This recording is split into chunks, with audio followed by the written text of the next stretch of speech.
Uhusiano na kesi ya huyu mtoto, tafadhali tukanyage nje. Kama uhusiano na huyu.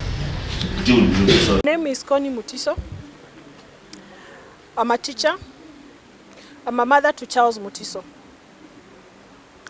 It's very unfortunate that I came with Charles from Kiambu where I work. I came with him on Saturday, 6 p.m. He left to watch a ball and he never came back. I've been staying with him in Kiambu for all that time. He's my son. I know he's not a thug and he's innocent. What I demand is, I demand justice for these boys, nothing else. The people who are carrying this investigation, we need less. What we need is justice for the 3 boys. We are neighbors, just neighbors. They have been born in these Machakos. They went to school to Machakos. They have grown together. Why would they be killed? We need answers. That is all what I can say. As a mother, it is painful. We are bleeding as you see us here. I've known Kennedy, I've known Stanley for many years. They were fighting for one another. And that is why they went together. We are his government. We need justice for our sons.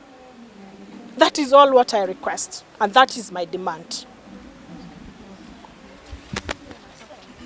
Majina naitwa Jeremia Mutisia, spokesperson wa family ya Muthungu. First, I would like to say we are in a deep sorrow for losing the 3 young boys. These were potential young boys who had a bright future, but somehow malicious people decided to cut their lives down. Tumekuja mortuary, the postmortems were done. We have gotten a very conclusive report, and we want to trust that justice will prevail for the 2 families.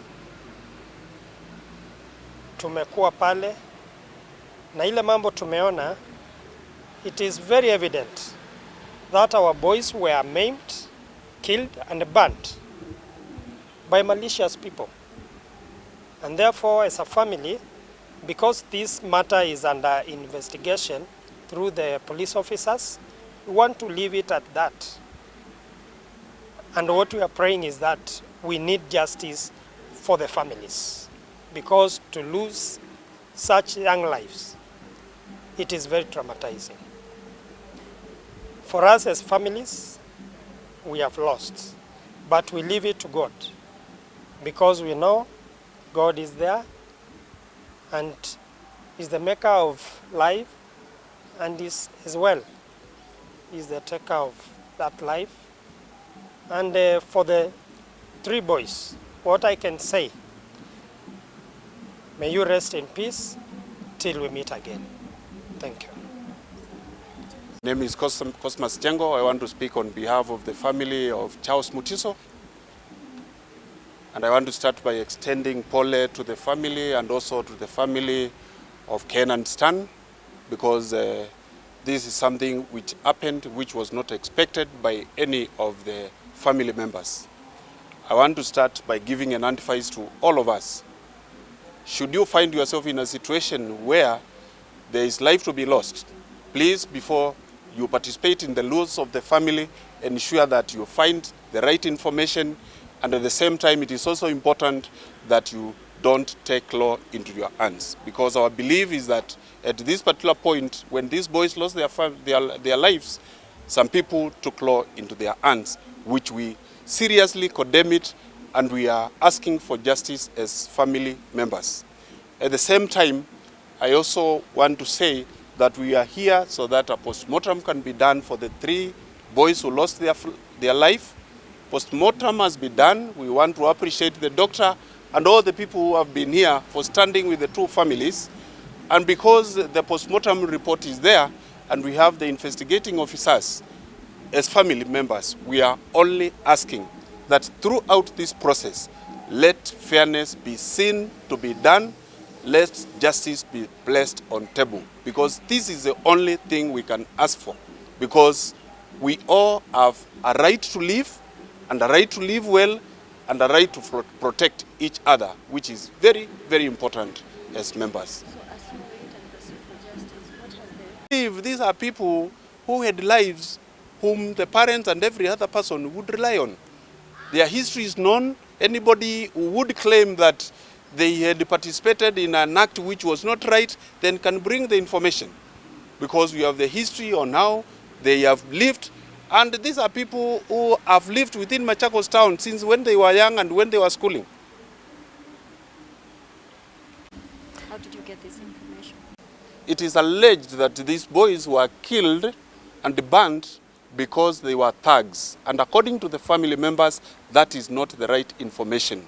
We want to request that the right information is put and it is known to everybody, because these boys are known not to have been thugs, even though the report which went round after they were banned is that it is thugs or thieves who were stoned and then burned and they died. So we want that information to go in the record, and then it is put right in the right way. These boys had gone to watch a football match in the evening of Saturday. Then after the football match, they had their time, and while walking home, then they met the unlikely incident which meant them lose their life around the roundabout. We normally call it within Machakos the light point, where we have the old Naivas. That is the point where they lost their life. And they lost their life through beating and burning. The report indicates that all the 3 boys were burnt to either level 3 or 4, and part of the causes of the death could be the extreme burning. The other cause, which we have been told, is that all of them were beaten, and the beating or the injuries were concentrating either on the head or the upper parts of their body, apart from Charles, who had an injury at the right side of his ankle of the leg, which shows that something else could have happened. But because the postmortem report is there and because the investigating officers are there, then they'll make some follow-ups. But at the same time, Stanley and Ken, their head were seriously injured by either blunt objects or by cuts which had or were there in their head, and this could also have caused the death. They also inhaled a lot of carbon from the burns, and this could also have caused what happened. Otherwise, they were seriously injured. At the same time, they were also burnt beyond the level which could give them survival. So those are the possible causes of their death.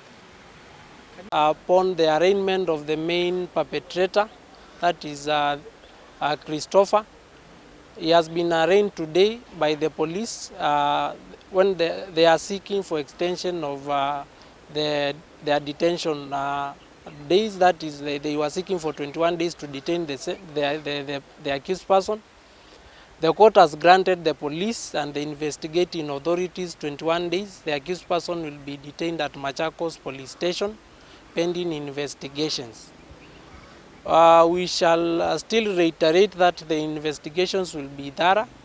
We still continue to condemn the heinous murder of these young men, and we call upon all rogue border operators in Machakos town. We are putting you on notice. This will, by the time we are done with this matter, it will serve as a lesson to those who take action upon themselves.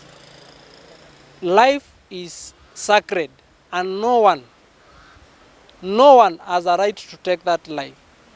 And as a civilian, you have no right to take life of another person. If you are aggrieved by what they have done to you, there are systems in place to ensure justice is served. We pray for justice for Charlie, for justice for Kennedy, for justice for Stanley. That's all we are demanding. And in 21 days, we shall be back here and to know the progress of the investigations.